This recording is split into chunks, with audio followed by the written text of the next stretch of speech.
Hello friends, GK गुरुजी अड्डा के YouTube platform पे मैं शैलेश आप सभी का हार्दिक स्वागत करता हूं। प्यारे साथियों, जैसे कि आप सभी को पता होगा 7 जुलाई को आपका सीटेट का एग्ज़ाम होगा। ठीक है प्यारे साथियों, आज हम लोग सीटेट एसएसटी पेपर 2 जो 25 जनवरी 2023 को ऑनलाइन पेपर हुआ था उसी को हम लोग सॉल्व करेंगे। प्यारे साथियों, चैनल पर नए हैं तो सब्सक्राइब कर लीजिए, वीडियो को लाइक करिए और अपने दोस्तों तक शेयर कर दीजिए। प्यारे मित्रों, अपने साथ एक कॉपी और एक कलम लेकर के ज़रूर बैठिएगा। जो भी चीज़ें मैं आपको प्रश्न के अलावा बताता हूँ उनको नोट करते चलिएगा और रिवीजन करते चलिएगा, आपको एग्ज़ाम में बहुत ज़्यादा हेल्प मिलेगी। प्यारे साथियों, प्रीवियस ईयर क्वेश्चन पेपर आपको बहुत ज़्यादा हेल्प देता है। आप लोग अगर मुझसे पहले आंसर दे लेते हैं या आपको लगता है कि मुझे आंसर आ रहा है, आप लोग कमेंट बॉक्स में कमेंट कर दीजिएगा उस प्रश्न का उत्तर। मैं ये समझ जाऊंगा कि आप लोगों ने मुझसे पहले उत्तर दिया है। ठीक है, और जिस भी प्रश्न में आपको किसी भी प्रकार की परेशानी समस्या लगेगी, कमेंट कर दीजिएगा। मैं उस क्वेश्चन को एक अलग वीडियो बना करके एक्सप्लेन कर दूंगा। ठीक है, पूरा एक्सप्लेनेशन उसका। चलिए अब चलते हैं अपने पहले क्वेश्चन पर और पहले क्वेश्चन का राइट जवाब देखते हैं क्या होगा। मध्य पाषाण युग को निम्नलिखित में से किस परिवर्तन द्वारा अंकित किया गया है, आपको बताना है। तो किसके द्वारा अंकित किया गया है, चलिए हम आपको बताते हैं। ठीक है, घास वाले मैदान बनना, इसी के द्वारा इसको अंकित किया गया। मध्य पाषाण युग का समय कब से कब तक है, तो इसका समय जान लीजिए 10,000 से लेकर के 6,000 ईसा पूर्व तक का इसका समय माना जाता है। इस दौरान पर्यावरण में अनेक परिवर्तन हुए, जैसे घास वाले मैदानों का बनना, अच्छी वर्षा का होना, छोटे छोटे औजारों का निर्माण जिसे हम माइक्रोलिथ कहते हैं। क्या कहते हैं? माइक्रोलिथ, अर्थात छोटे छोटे औजारों का निर्माण। ठीक है, चलिए क्वेश्चन नंबर 2 पर चलते हैं। 2 क्या कह रहा है? आखेटक संग्राहकों द्वारा रहने के लिए एक विशेष स्थल का चयन करने हेतु वैध कारणों से निम्नलिखित में से कौन सा कारण हो सकता है? देखिए वैध लिखा है तो वैध होगा, वैध। ठीक है, वैध नहीं है, वैध कारण होगा, ये जान लीजिएगा। तो आपको इसका राइट जवाब देना है, क्या होगा? चलिए, अच्छी गुणवत्ता वाले पत्थरों की उपलब्धता, बिल्कुल सही है। देखिए, आखेटक संग्राहक जो थे वो विशेष स्थल का चयन करते थे जहां उनको अच्छे पत्थर मिल सकें, क्योंकि जो पाषाण काल था उसमें पाषाण के द्वारा ही आखेट संभव हो सकता था। क्योंकि आखेट का मतलब होता है, देखिए आखेट का मतलब होता है शिकार, और जो उस समय था पाषाण काल में शिकार पाषाण से ही होता था। ठीक है, तो पाषाण मतलब उनको अच्छे किस्म के पत्थर चाहिए। ठीक है, चलिए क्वेश्चन नंबर 3 पर चलते हैं। निम्नलिखित में से किस बंदरगाह में, जिसका उल्लेख संगम कविताओं में मिलता है, पूर्वी तट पर व्यापार के प्रमाण मिले हैं? बताइए। तीसरे का राइट जवाब दीजिए, क्या होगा? तो उसे कहते हैं पुहार। क्या कहते हैं? पुहार। ये पुहार कहाँ है? पहले तो ये जान लीजिए, ये है बंगाल की खाड़ी, बंगाल की खाड़ी। और कहाँ? तमिलनाडु। कहाँ? तमिलनाडु। तो ठीक है ना, पुहार तमिलनाडु में बंगाल की खाड़ी में स्थित है।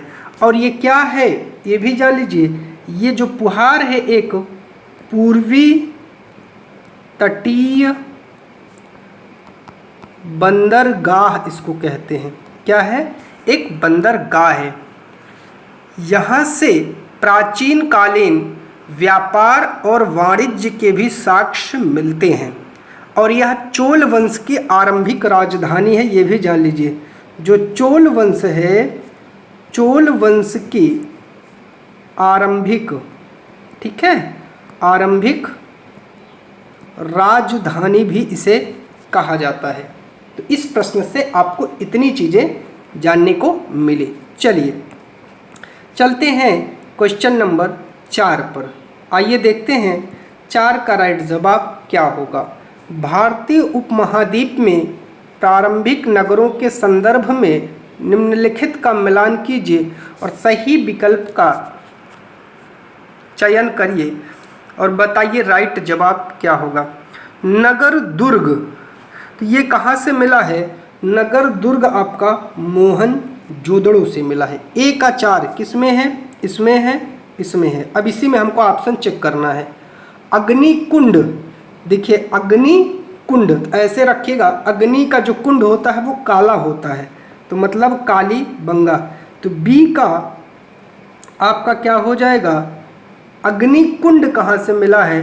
अग्निकुंड आपका काली बंगा से मिला है। तो बी का 3 किस में है बताइए?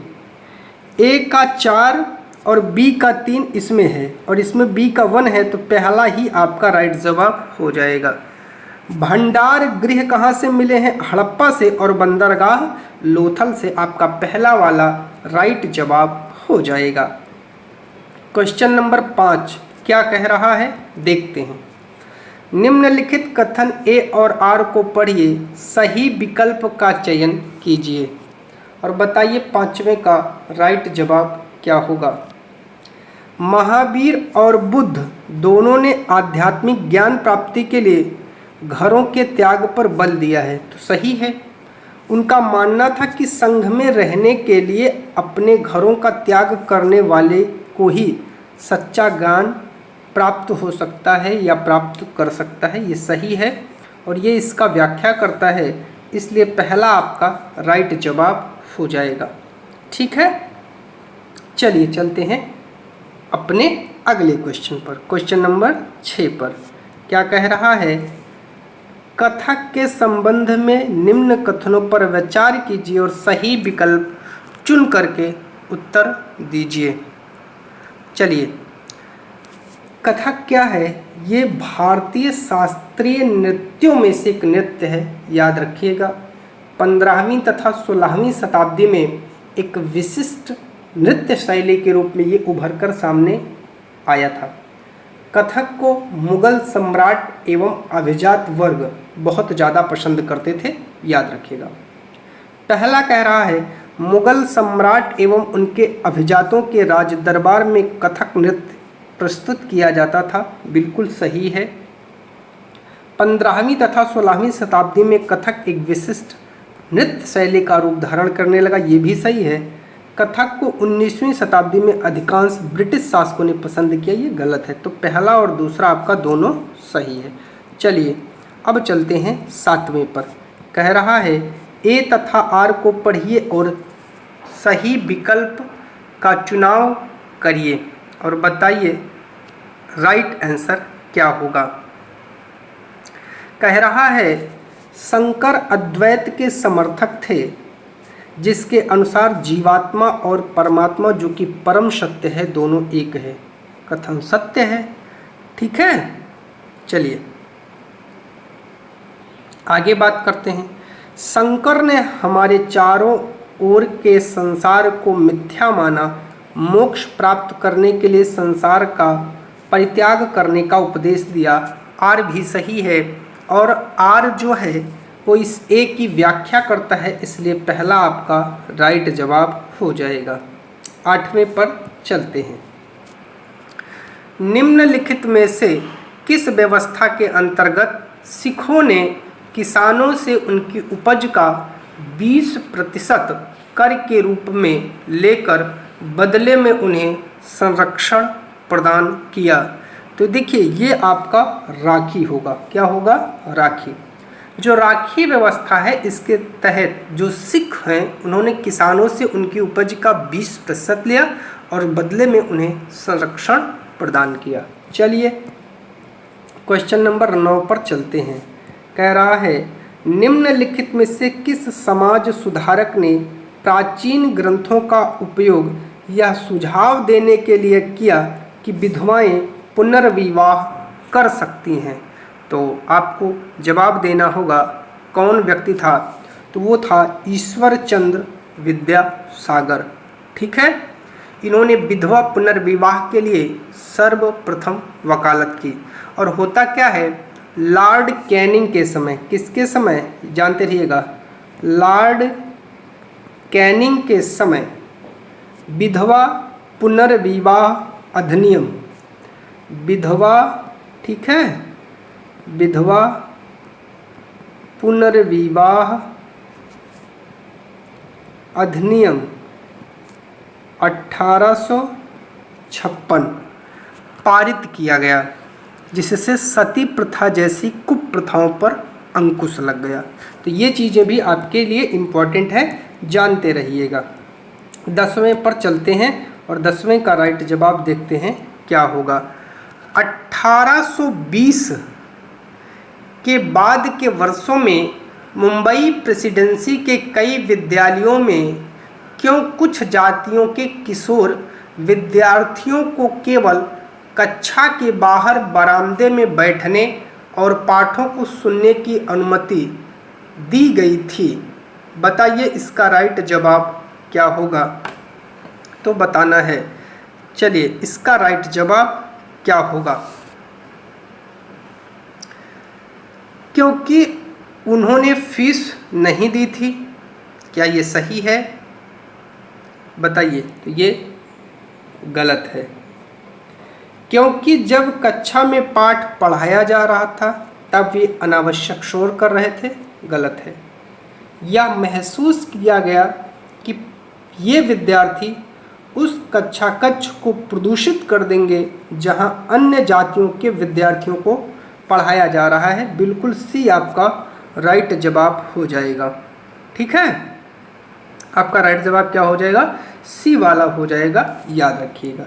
क्वेश्चन नंबर 11 पर चलते हैं। कह रहा है बम्बई में 1840 में गठित परमहंस मंडली का उद्देश्य क्या था? तो परमहंस मंडली का गठन 1840 में हुआ था। कहाँ हुआ था? बम्बई में हुआ था, याद रखिएगा। ठीक है, तो इसका राइट जवाब 11 का क्या होगा, जाति प्रथा का उन्मूलन। इनका जो मुख्य लक्ष्य था वो था जाति प्रथा का उन्मूलन।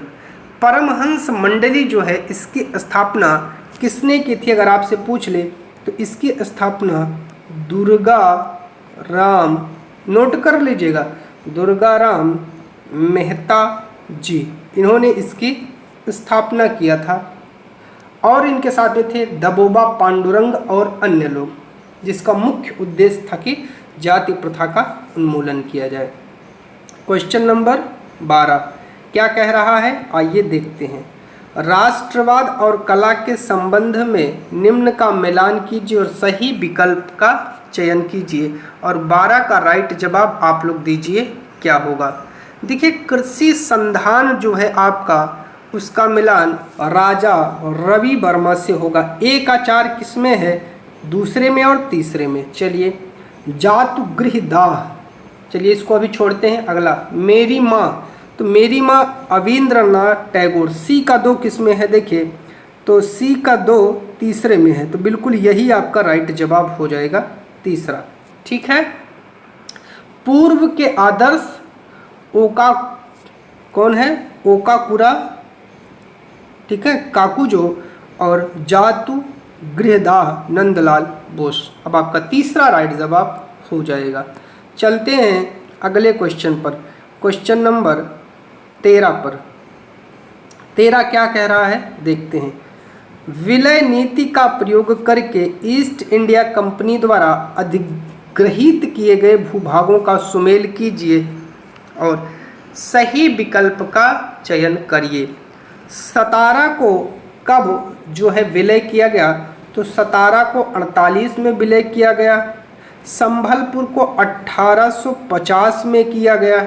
ठीक है, नागपुर को 1853 में और उदयपुर को 1852 में। यही आपका मैचिंग है। तो राइट जवाब क्या हो जाएगा? आपका डी वाला हो जाएगा, याद रखिएगा। ठीक है, चलिए अगले क्वेश्चन पर चलते हैं। 14 पर चलते हैं और 14 का राइट जवाब देखते हैं क्या होगा। भारत के स्वतंत्र राष्ट्र बनने के बाद भाषा के आधार पर राज्यों के गठन के संदर्भ में कथनों पर विचार कीजिए और कौन सा कथन सही है उसका आपको जवाब देना है। तो आइए देखते हैं राइट जवाब क्या होगा। जवाहरलाल नेहरू और वल्लभ भाई पटेल भाषा के आधार पर राज्यों के गठन के विरुद्ध थे। ठीक है। आंध्र भाषाई विचारों पर आधारित पहला राज्य बना, ये भी ठीक है। 1952 में राज्य पुनर्गठन आयोग बना, ये गलत है। याद रखिएगा, राज्य पुनर्गठन आयोग 1953 में बना था। देखिए, स्वतंत्रता के बाद भाषा के आधार पर राज्य बनाने की मांग तेज हो गई थी, तो इसके लिए याद रखिएगा जून 1948 में धर आयोग का गठन होता है। किसका? धर आयोग का गठन होता है, और जिसने आगे चल करके अपनी रिपोर्ट में भाषा के आधार पर राज्यों के गठन को नकार दिया। ठीक है, यही है आपका राइट जवाब। और जब आपसे पूछे भाषा के आधार पर गठित होने वाला पहला राज्य, तो आपको पता है आंध्र प्रदेश है। चलिए, और 53 में बना भी था आंध्र प्रदेश, ये भी याद रखिएगा। अगला क्वेश्चन है क्वेश्चन नंबर 15। हमारे सौर मंडल के कौन से ग्रहों के चारों ओर छल्ले पाए जाते हैं? बताइए, छल्ले वाले ग्रह तो कौन है? बृहस्पति है, शनि है और यूरेनस है। ठीक है, एक ग्रह और होता है, जान लीजिएगा, जिसके चारों ओर छल्ला पाया जाता है। अब इसमें वो नहीं है, वो है नेपच्यून। नेपच्यून के भी चारों ओर आपका छल्ला पाया जाता है, याद रखिएगा। ठीक है, चलिए 16 पर चलते हैं। अंतर्राष्ट्रीय तिथि रेखा मेल खाती है, किससे मेल खाती है? तो अंतर्राष्ट्रीय तिथि रेखा 180 डिग्री देशांतर के साथ मेल खाती है। यह प्रशांत महासागर के बीचों बीच उत्तर से दक्षिण की ओर खींची गई एक रेखा है। ये आपका प्रशांत महासागर है, इसके उत्तर से दक्षिण की ओर खींची गई एक काल्पनिक रेखा है, याद रखिएगा। क्वेश्चन नंबर 17 पर चलते हैं और 17 का राइट जवाब देखते हैं क्या होगा। 22 दिसंबर से संबंधित निम्नलिखित कथनों पर विचार कीजिए और सही विकल्प का चयन करिए। चलिए बताइए क्या होगा राइट जवाब। कर्क रेखा सूर्य की सीधी किरणें प्राप्त करती है। ठीक है, जो कर्क रेखा है उस पर सूर्य की सीधी किरणें प्राप्त होती हैं, तो ये गलत होगा। सूर्य की किरणें कर्क रेखा पर लंबवत पड़ती हैं, ये भी गलत होगा। दक्षिणी गोलार्ध के बहुत बड़े भाग में सूर्य की रोशनी प्राप्त होती है, तो बताइए ये वाला सही है? तो सही है, दक्षिणी गोलार्ध में ग्रीष्म ऋतु होती है। ठीक है, ये 22 दिसंबर को आपको बताना है, तो 22 दिसंबर को दक्षिणी गोलार्ध के बहुत बड़े भाग में सूर्य की रोशनी प्राप्त होती है और ग्रीष्म ऋतु होती है, याद रखिएगा। जब सूर्य उत्तरायण होता है तो दक्षिणी गोलार्ध में 22 दिसंबर को सबसे छोटा दिन और सबसे लंबी रात होती है। ये भी जानते रहिएगा, इस दिन क्या होता है, जो आपका दक्षिणी गोलार्ध है उसमें जो होता है आपका दिन क्या होता है, दिन सबसे छोटा। ठीक है, सबसे छोटा, और रात सबसे बड़ी होती है, ये भी याद रखिएगा। ठीक है, क्योंकि दक्षिणी गोलार्ध के बड़े भाग में सूर्य की रोशनी प्राप्त होती है। सूर्य दक्षिणायन होने पर दक्षिणी गोलार्ध में ग्रीष्म ऋतु होती है। क्वेश्चन नंबर, इसमें आपका राइट जवाब क्या होगा ये जान लीजिए, सी और डी। क्वेश्चन नंबर 18 क्या कह रहा है देखते हैं। बड़े पैमाने वाले मानचित्र क्या दर्शाते हैं? बताइए क्या दर्शाएंगे? तो गांव और शहरी इलाकों को दर्शाएंगे। ठीक है, चलिए बात करते हैं अगले क्वेश्चन की, क्वेश्चन नंबर 19 की। पारितंत्र की रचना क्या करता है, बताइए, राइट जवाब दीजिए। पारितंत्र की रचना क्या करता है? जीवधारियों के बीच के पारस्परिक संबंध को, ठीक है, जीवधारियों और आसपास के वातावरण के बीच के संबंध को, ठीक है, प्रकृति के तत्वों के बीच के संबंध को नहीं। तो ए और बी आपका राइट जवाब पहला वाला हो जाएगा, याद रखिएगा। क्वेश्चन नंबर 20 पर चलते हैं और 20 का राइट जवाब देखते हैं क्या होगा। कह रहा है निम्न युग्मों पर विचार कीजिए, मैचिंग का क्वेश्चन है। मिसिसिपी, अमेजन और, ठीक है, ऑरेंज और डार्लिंग। अब इसमें से समझिएगा अगर कौन सा सही सुमेलित है। जो सही सुमेलित है वही आपको बताना है। तो कौन सा सही सुमेलित है इसमें आइए देखते हैं। मिसिसिपी आपका उत्तरी अमेरिका, ठीक है। अमेजन आपका दक्षिणी अमेरिका, ठीक है। ऑरेंज आपका एशिया, गलत है। डार्लिंग आपका ऑस्ट्रेलिया, ठीक है। तो 3 आपके सही हैं। तो ऑरेंज का क्या होगा? ऑरेंज आपका दक्षिण अफ्रीका होगा। क्या होगा?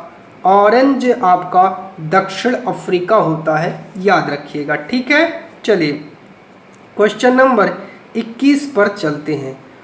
उष्णकटिबंधीय रेगिस्तान पाए जाते हैं, कहाँ पाए जाते हैं?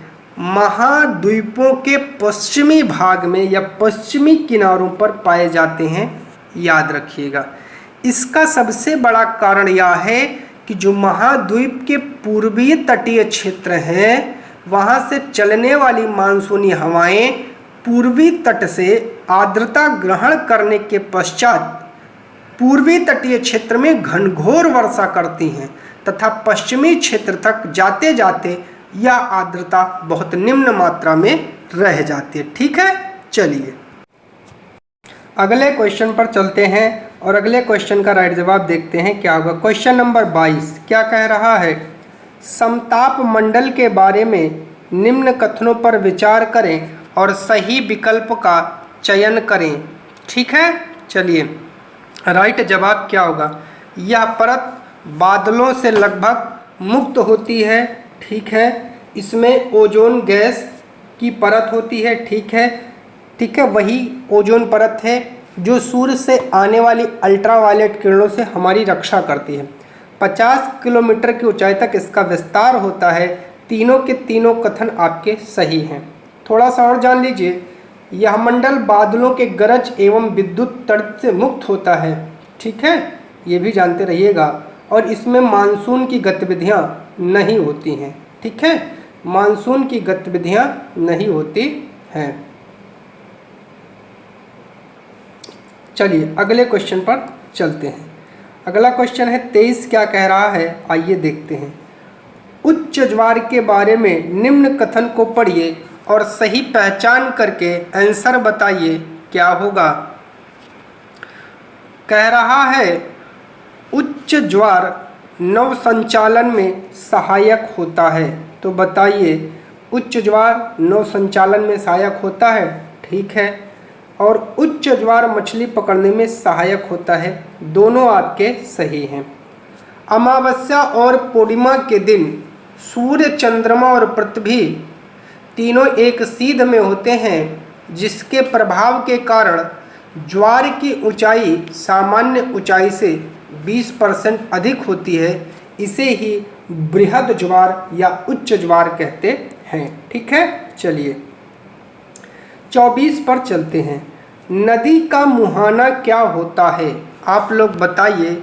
नदी का मुहाना ये तो सभी को पता होगा, वह स्थान जहाँ कोई नदी किसी अन्य जलराशि से आकर के मिल जाती है उसे नदी का मुहाना कहते हैं। क्वेश्चन नंबर 25 पर चलते हैं। विश्व में कौन सा देश कोयले का अग्रणी उत्पादक देश है? आपको बताना है। तो कोयले का अग्रणी उत्पादक देश चीन है। क्या है? चीन है। जबकि चीन के बाद आपका आता है अमेरिका। क्या आता है? अमेरिका। जानते रहिएगा, अमेरिका के बाद भारत आता है और भारत के बाद ऑस्ट्रेलिया आता है। ठीक है, चलिए 26 पर चलते हैं। 26 कह रहा है विकास एवं उपयोगों के आधार पर संसाधनों को निम्नलिखित में वर्गीकृत किया जा सकता है। इसका राइट जवाब क्या होगा, आप लोग बताइए, जल्दी से बताइए क्या होगा। वास्तविक संसाधन, संभावित संसाधन, स्थानीय और अजैविक संसाधन नहीं होते हैं। तो ए और बी दूसरा आपका राइट जवाब हो जाएगा। क्वेश्चन नंबर 27 क्या कह रहा है, ऐसी कृषि जिसमें पशुचारक अपने पशुओं के साथ चारे और पीने के लिए एक स्थान से दूसरे स्थान पर घूमते हैं, क्या कहलाती है, आपको बताना है। 27 का राइट जवाब दीजिए, उसे क्या कहते हैं, उसे चलवासी पशुचारण कहते हैं। तो तीसरा इसका राइट जवाब हो जाएगा। क्वेश्चन नंबर 28 पर चलते हैं। कह रहा है निम्नलिखित में से भारत की विविधता का हिस्सा बन गया, क्या बन गया। 28 का राइट जवाब दीजिए। लोगों के विवाह करने के भिन्न भिन्न तरीके। ठीक है, झारखंड में लोग एक दूसरे का अभिवादन करने के लिए जोहार का प्रयोग करते हैं। ठीक है, ये भी सही है आपका, इसमें कोई दिक्कत नहीं है। जोहार का मतलब एक आशीर्वाद देना है। ठीक है, विभिन्न संस्कृतियां लोगों के जीवन को प्रभावित करती हैं, ये भी ठीक है। और राष्ट्र के चिन्ह या प्रतीक विविधता को दर्शाते हैं। ठीक है, आपका चारों के चारों ऑप्शन सही हैं। 29 पर चलते हैं। 29 कह रहा है विशेष समुदाय जैसे आदिवासियों को रूढ़िबद्ध करना इन लोगों के विरुद्ध पैदा कर सकते हैं। क्या पैदा कर सकते हैं, आपको बताना है। ठीक है, तो 29 का राइट जवाब आपको देना है। तो क्या हो जाएगा, सराहना नहीं होगा, पक्षपाती राय बनाना। ठीक है, भेदभाव करना, उपहास। तो BCD आपका राइट जवाब हो जाएगा। ठीक है, चलिए अगला क्वेश्चन है 30। क्या कह रहा है, आइए देखते हैं। कह रहा है कथन शक्तियों के बंटवारे का प्रावधान सरकार के तीनों अंगों कार्यपालिका, विधायिका, न्यायपालिका के बीच समन्वय सुनिश्चित करने का प्रयास रत है। ये क्या दर्शाता है, आपको इसका जवाब देना है। तो क्या दर्शा रहा है, बताइए भैया, किसको दर्शा रहा है। प्रत्येक अंग सरकार के एक दूसरे अंगों पर अंकुश रखता है। तीनों अंग अपने परिभाषित क्षेत्राधिकारों के तहत काम करते हैं। यह प्रावधान भारतीय नागरिकों के अधिकारों और आज़ादी की रक्षा करता है, ये नहीं करता है, मौलिक अधिकार करता है।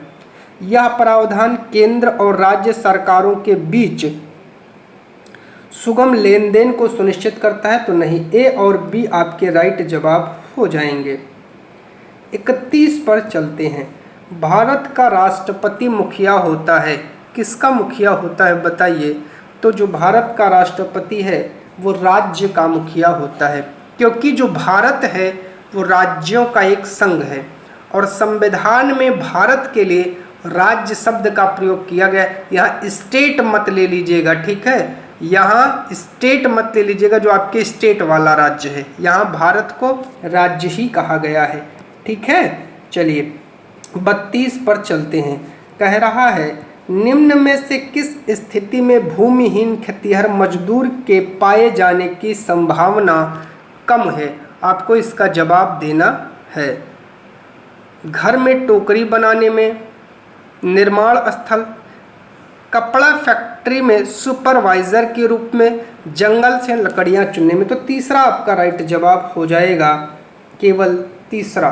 ठीक है, चलिए क्वेश्चन नंबर 33 क्या कह रहा है देखते हैं। भोपाल गैस त्रासदी के संदर्भ में निम्न कथन पर विचार करें और सही जवाब आप लोग कमेंट करके दें। 1984 में पर्यावरण की रक्षा के लिए कोई कानून नहीं था, तो गलत है, था, कानून था। सुप्रीम कोर्ट ने कहा कि जीवन का अधिकार संविधान के अनुच्छेद 21 के तहत एक मौलिक अधिकार है। ये लाइन रट लीजिएगा, आपके काम की है। और इसमें प्रदूषण मुक्त हवा और पानी का अधिकार भी शामिल है। तो ए गलत और बी सही जवाब हो जाएगा, याद रखिएगा। 34 पर चलते हैं। कह रहा है निम्नलिखित में से कौन सा कार्यस्थल पर लैंगिक समानता का बोध करवाने में सहायक होगा। आपको राइट जवाब देना है। 34 का क्या होगा, ठीक है, तो हो जाएगा शिशु देखभाल केंद्र की स्थापना करना, समान वेतन, महिला कर्मचारियों के लिए कार्य के कम घंटे, ये नहीं। ए और बी आपके दोनों सही हैं, तो दूसरा राइट जवाब हो जाएगा। अगला क्वेश्चन है 35। क्या कह रहा है देखते हैं। निम्नलिखित ए और आर को पढ़िए और सही विकल्प चुनकर उत्तर दीजिए और बताइए 35 का राइट जवाब क्या हो जाएगा। कह रहा है बहुत से कार्यस्थलों में पुरुषों की तुलना में महिलाओं को प्रायः कमतर भुगतान किया जाता है। सही है, महिलाओं की तुलना में पुरुष शारीरिक रूप से ज़्यादा तगड़े होते हैं। सही है, लेकिन इन दोनों की आपस में कोई व्याख्या नहीं है, इसलिए दूसरा राइट जवाब हो जाएगा। कथन तो दोनों सही हैं, लेकिन आर जो है वो ए की सही व्याख्या नहीं करता है। ठीक है, आर ए की सही व्याख्या नहीं करता है। ठीक है, चलते हैं अगले क्वेश्चन पर और अगले क्वेश्चन का राइट जवाब देखते हैं क्या होगा। एक बार इस क्वेश्चन को फिर से देख लेते हैं कि क्या होता है। नहीं, ठीक है, ऑप्शन ही आपका सही है, दूसरा। चलिए अगले क्वेश्चन पर चलते हैं। क्वेश्चन नंबर 36 क्या कह रहा है। सरकार के तीनों अंग भिन्न भिन्न अधिकारों का पालन करते हैं, ये क्या कहलाता है आपको बताना है। तो ये शक्तियों का बंटवारा कहलाता है। ठीक है, क्योंकि विधायिका का कार्य विधि बनाना है, कार्यपालिका काम विधि का क्रियान्वयन है, न्यायपालिका काम निष्पक्ष न्याय देना है। ठीक है, चलिए अगला क्वेश्चन है 37। क्या कह रहा है, आइए देखते हैं। निम्नलिखित में से कौन सा विकल्प वर्ष 2002 में मौलिक कर्तव्यों का हिस्सा बना। आपको 37 का राइट जवाब देना है। तो हमारी मिश्रित संस्कृति की समृद्ध धरोहर को सम्मान देना और सुरक्षित रखना गलत है। माता पिता या अभिभावक द्वारा 6 से 14 वर्ष के बच्चों को शिक्षा के अवसर प्रदान करना बिल्कुल सत्य है। और ये कैसे दिया गया है, जो वर्ष 2000 मिला है 86वें संविधान संशोधन के द्वारा मिला है, याद रखिएगा। ठीक है, चलिए 38 क्या कह रहा है। किस स्थिति में भारत, ठीक है, किस स्थिति में भारत में न्यायपालिका के पास अधिकार है कि वह संसद द्वारा पारित कानून को रद्द कर सकती है। जब संसद द्वारा पारित कोई कानून संविधान के आधारभूत ढांचे का उल्लंघन करता है, सत्य है। चलिए अगला क्वेश्चन है 39। क्या कह रहा है। समाज में कुछ समूहों का हत्याकरण संभावनीय है, क्योंकि क्यों संभावनीय है, जवाब दीजिए आप लोग। भिन्न भाषा बोलते हैं, मुख्य धारा से भिन्न दूसरी प्रथाओं का अनुसरण करते हैं, अस्वीकार्य सामाजिक समूह से आते हैं, गलत है। बहुसंख्यक समुदाय के मुकाबले किसी दूसरे धर्म से होते हैं, ठीक है, चौथा राइट जवाब हो जाएगा। 40 क्या कह रहा है, आइए देखते हैं। आदिवासियों और विकास के संबंध में निम्न में से कौन सा कथन गलत है, उसका चयन करके उत्तर बताइए। ठीक है, विभिन्न कारणों से आदिवासियों को बागानों में मजदूरों, घरेलू कर्मचारी आदि के रूप में जीने के लिए प्रवास करने हेतु अधिकाधिक विवश किया गया है। ठीक, आदिवासियों को जब विस्थापित किया जाता है तो उनका आय का एकमात्र स्रोत भी छीन लिया जाता है। ये आपका दूसरा राइट जवाब हो जाएगा। ठीक है, चलते हैं अगले क्वेश्चन पर। ठीक है, अगला क्वेश्चन क्या कह रहा है। 41 कह रहा है कक्षा 6 से 8 के एनसीईआरटी की सामाजिक विज्ञान की पाठ्य पुस्तकों के इतिहास वाले भाग को हमारे अतीत का शीर्षक क्यों दिया गया है। ये शीर्षक हमारे अतीत किस ओर संकेत करते हैं। आपको 41 का राइट जवाब देना है। तो ये लोगों के भिन्न भिन्न समूहों के अतीत भिन्न भिन्न थे, इसी ओर ये संकेत करता है। 42 क्या कहता है, आइए देखते हैं। 42 कहता है वैज्ञानिक शक्ति रिगर के संदर्भ में सामाजिक विज्ञान के बारे में निम्न कथन है, उपयुक्त विकल्प का आपको चयन करना है और 42 का राइट जवाब देना है। क्या हो जाएगा, प्रायः यह मान लिया जाता है कि मानव विज्ञान अपनी प्रकृति से वैज्ञानिक नहीं हो सकते। ठीक है, चलिए ये तो सही है। प्राकृतिक विज्ञान की तरह उच्च स्थिति और वैधता की प्रतिष्ठा प्राप्त करने हेतु तो सामाजिक विज्ञान के कुछ अभ्यासकर्ता भौतिक और प्राकृतिक विज्ञान के तरीकों का अनुसरण करना चाहते हैं, तो ये वाला आपका गलत हो जाएगा। ए सही और बी गलत, तीसरा आपका राइट जवाब हो जाएगा। क्वेश्चन नंबर चलते हैं 43 पर। ये क्या कह रहा है, निम्न में से किसने शिक्षा के प्रमुख उद्देश्य के रूप में लोकतांत्रिक नागरिकता के विकास को निर्दिष्ट किया है। बताइए इसका राइट जवाब क्या हो जाएगा। माध्यमिक शिक्षा आयोग 1952 और 53 में। ठीक है, चलिए 44 पर चलते हैं। ऑडियो विजुअल एड सामाजिक विज्ञान शिक्षण में एक अनुभव प्रदान करता है। कैसा अनुभव प्रदान करता है भैया, तो वो एक बहुसंवेदी अनुभव प्रदान करता है। 45 पर चलते हैं। निम्नलिखित में से कौन सा सहयोगी अधिगम में एक सामाजिक विज्ञान शिक्षक की भूमिका से अपेक्षित है। आपको 45 का राइट जवाब देना है। कक्षा छोड़कर जाना ताकि विद्यार्थी अपने आप निर्णय ले सकें, गलत है। कुछ समूहों में अधिगमकर्ता क्या कर रहे हैं उसकी उपेक्षा करें, गलत है। प्रत्येक समूह की निगरानी करना और जहां आवश्यक हो मार्गदर्शन करना, तीसरा राइट जवाब हो जाएगा। 46 पर चलते हैं। कह रहा है 1999 में, ठीक है, लॉयरस कलेक्टिव ने देशव्यापी विचार विमर्शों के बाद घरेलू हिंसा विधेयक के प्रारूपण का उत्तरदायित्व लिया। सामाजिक विज्ञान की कक्षा में इसे के उदाहरण के रूप में उल्लिखित किया जाता है, आपको बताना है। तो इसे जनसाधारण की कानून बनाने की प्रक्रिया, ठीक है, की भूमिका के रूप में इसको देखा जाता है। 47 पर चलते हैं। कह रहा है यदि एक सामाजिक विज्ञान के शिक्षिका अपने विद्यार्थियों में सीखने व समझने की क्षमता का विकास करना चाहती है तो उसे निम्न में से किन पर जोर देना होगा। बताइए, 47 का राइट जवाब दीजिए। सावधानी पूर्वक प्रेक्षण पर देना होगा। विषय वस्तु को तेजी से पढ़ना, गलत है। जिसका प्रेक्षण किया है उस पर विचार करना, जो पढ़ाया गया है उस पर प्रश्न करना, चौथा आपका राइट जवाब हो जाएगा।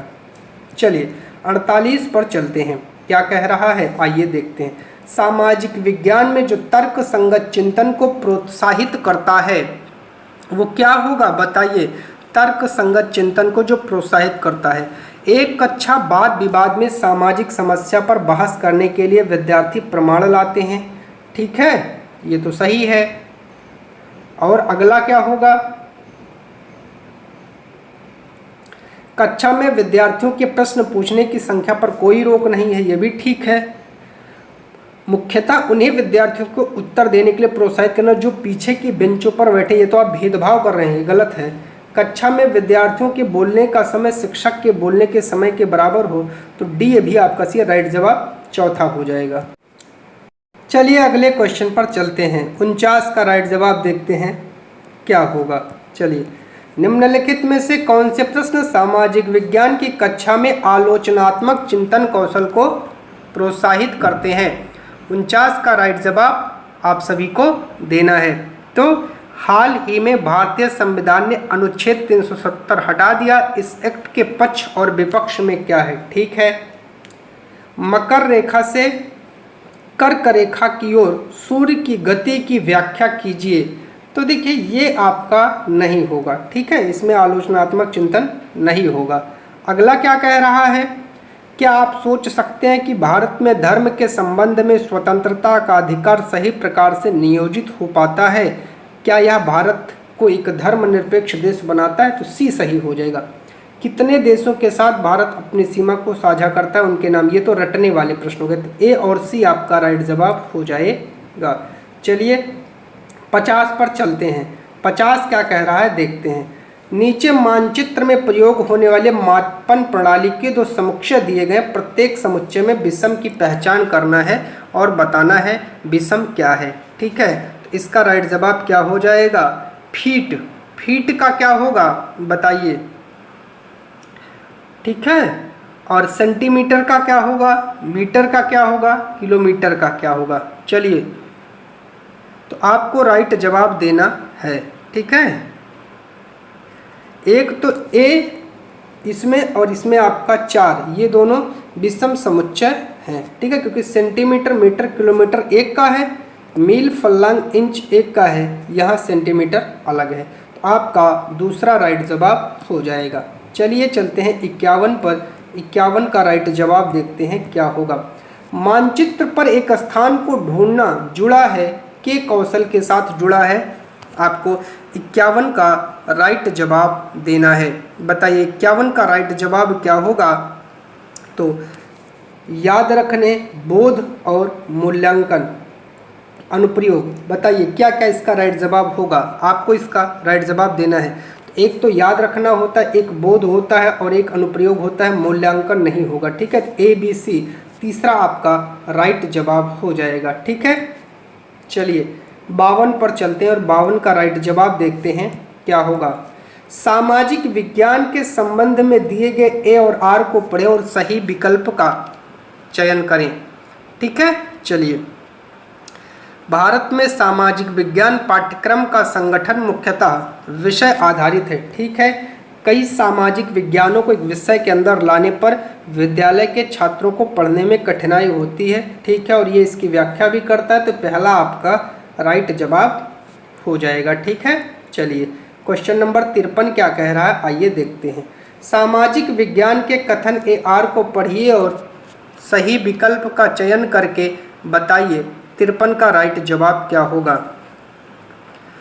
दूसरे विषयों की तुलना में स्कूली पाठ्यचर्या में सामाजिक विज्ञान को कम महत्व मिलता है। ठीक है, भारत में सामाजिक विज्ञान के शिक्षण के लिए योग्य शिक्षक नहीं, ये तो गलत है भैया, ऐसा है ही नहीं। तो ए सही और आर गलत है, याद रखिएगा। ठीक है, चलिए 54 पर चलते हैं।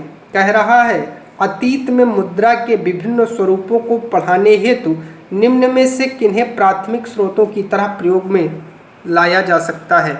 बताइए 54 का राइट जवाब दीजिए। तो 54 का राइट जवाब क्या होगा? एक तो सिक्के, मुद्रा नोट्स, एटीएम और डेबिट कार्ड तब नहीं थे मेरे भैया, ए और बी राइट जवाब हो जाएगा। क्वेश्चन नंबर 55 पर चलते हैं।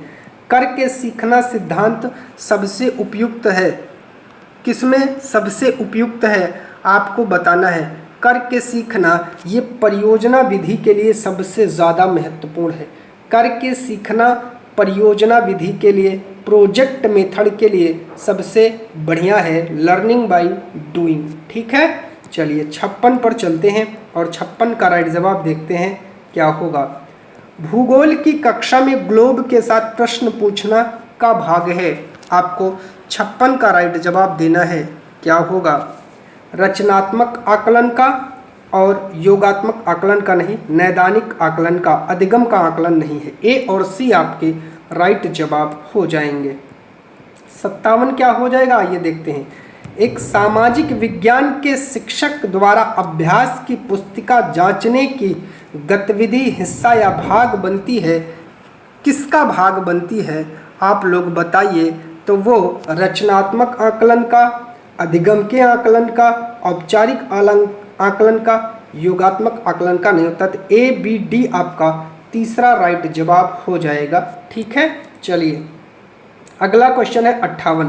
कह रहा है निर्देशात्मक प्रक्रिया के दौरान कौन सा आकलन किया जाता है, आप लोग बताइए। तो निर्देशात्मक प्रक्रिया के दौरान नैदानिक आकलन किया जाता है, याद रखिएगा। ठीक है, इसे डायग्नोस्टिक भी कहते हैं। क्वेश्चन नंबर 59 पर चलते हैं। क्या कह रहा है आइए देखते हैं। निम्नलिखित में से कौन से प्रश्न संज्ञानात्मक प्रक्रिया के स्मरण पहलू का आकलन करते हैं? 59 का राइट जवाब कमेंट करके दीजिए जल्दी से। बताइए विश्व व्यापार संगठन की क्या भूमिका है? ठीक है।